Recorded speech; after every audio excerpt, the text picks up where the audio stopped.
ดินน้ำลมฟ้าพยากรณ์วันนี้จับตาพายุลูกใหม่ที่ก่อตัวในบริเวณของมหาสมุทรแปซิฟิกทางด้านตะวันออกตอนใต้ของฟิลิปปินส์นะครับพายุลูกนี้สำนักอุตุนิยมวิทยาของญี่ปุ่นยกระดับให้เป็นระดับพายุดีเพรสชันแล้วนะครับจะมีความรุนแรงมากน้อยขนาดไหนเหมือนกับมิริแนที่ส่งผลกระทบกับพื้นที่ทางด้านภาคเหนือภาคอีสานของประเทศไทยหรือไม่พูดคุยกับนักอุตุนิยมวิทยาการของกรมอุตุนิยมวิทยาครับคุณสุรพงษ์สารปะสวัสดีครับสุรพงษ์ครับ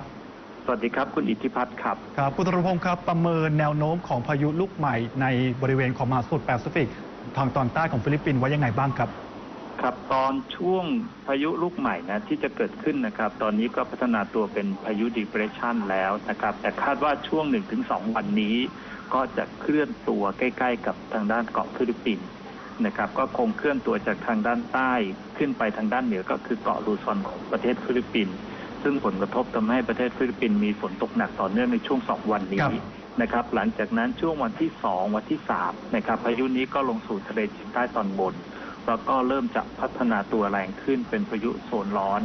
นะครับแล้วก็ทิศทางเขาก็คงจะเคลื่อนเข้าในแนวของเกาะฮ่องกงในช่วงวันที่3วันที่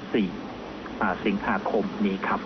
ครับในขณะที่ลงทะเลจีนใต้จะดึงลมมรสุมทางด้านตะวันตกของประเทศไทยให้มีความแรงเพิ่มขึ้นด้วยไหมครับสำหรับอิทธิพลคงไม่สามารถทำให้ลมมรสุมแรงขึ้นได้นะครับแต่จะเป็นลักษณะความต่อเนื่องของระบบอากาศนะครับลมมรสุมที่พัดผ่านบ้านเรานะครับซึ่งจะพัดอย่างต่อเนื่องนะครับมีกำลังแรงขึ้นมาแล้วก็ต่อเนื่องซึ่งจะนำความชื้นเข้าไปสู่บริเวณพายุนะครับบริเวณนี้ก็จะทำให้ทางด้านภาคใต้ฝั่งตะวันตกฝั่งอันดามันภาคตะวันออกก็จะมีฝนตกอย่างต่อเนื่องนะครับแต่ไม่ใช่อิทธิพลของพายุโดยตรงจะเป็นระบบอากาศที่มาเอื้อต่อกันนะครับ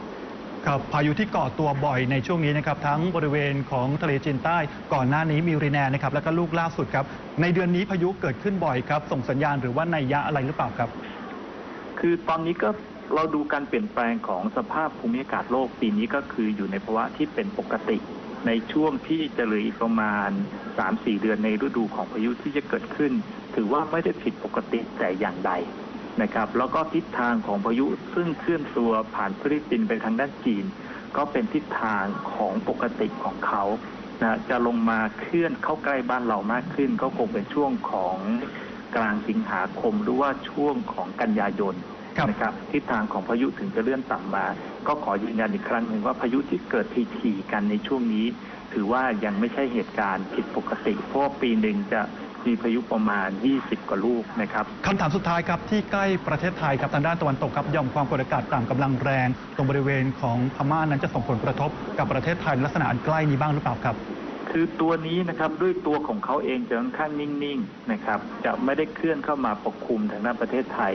นะครับจะปกคลุมทางด้านประเทศบังคลาเทศแล้วก็ประเทศพม่านะครับแต่ก็มีผลทางอ้อมโดยเฉพาะทางด้านภาคเหนือด้านตะวันตกของเรา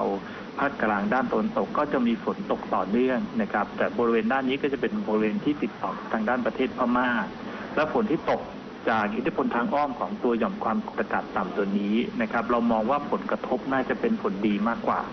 นะครับเนื่องจากว่าด้านตะวันตกของภาคเหนือเนี่ยเป็นบริเวณลุ่มน้ำปิงก็คือบริเวณรับน้ำของเขื่อนภูมิพล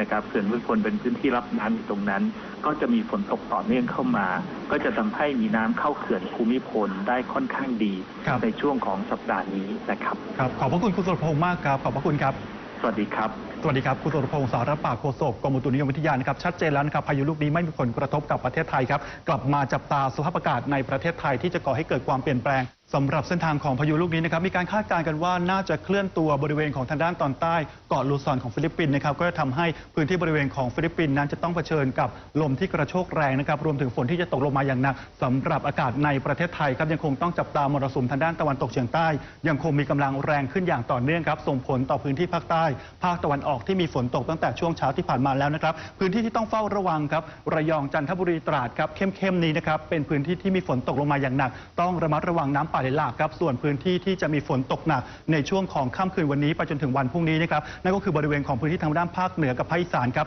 ยังคงได้รับอิทธิพลของพายุมิริแนนะครับแม้ว่าจะอ่อนกำลังลงและสลายตัวแล้วนะครับแต่ยังคงส่งผลให้บ้านเรามีฝนตกอยู่อย่างต่อเนื่องนะครับในขณะที่สภาพอากาศในกรุงเทพมหานครในช่วงของค่ำวันนี้ยังคงมีฝนตกนะครับแล้วก็วันพรุ่งนี้ยังคงมีฝนตกโดยเฉพาะพรุ่งนี้นะครับฝนจะเพิ่มขึ้นเป็น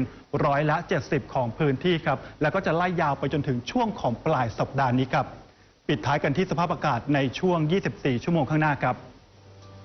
ภาคเหนือมีเมฆเป็นส่วนมากฝนฟ้าคะนอง70%ของพื้นที่ภาคอีสานมีเมฆเป็นส่วนมากฝนฟ้าคะนอง60%ของพื้นที่มีฝนตกหนักบางแห่งนะครับชัยภูมินครราชสีมายังต้องเฝ้าระวังฝนนะครับภาคตะวันออกมีเมฆเป็นส่วนมากฝนฟ้าคะนอง70%ของพื้นที่ทะเลมีคลื่นสูง 1-2 เมตรนะครับภาคใต้ฝั่งตะวันออกนะครับมีเมฆเป็นส่วนมากฝนฟ้าคะนอง70%ของพื้นที่ฝนตกหนักบางแห่งครับทะเลมีคลื่นสูง 1-2 เมตรครับและปิดท้ายกันที่ภาคใต้ฝั่งตะวันตกมีเมฆเป็นส่วนมากฝนฟ้าคะนอง60%ของพื้นที่ทั้งหมดเป็นการตรวจสอบสภาพอากาศในดินน้ำลมฟ้าพยากรณ์ค่ำวันนี้ครับ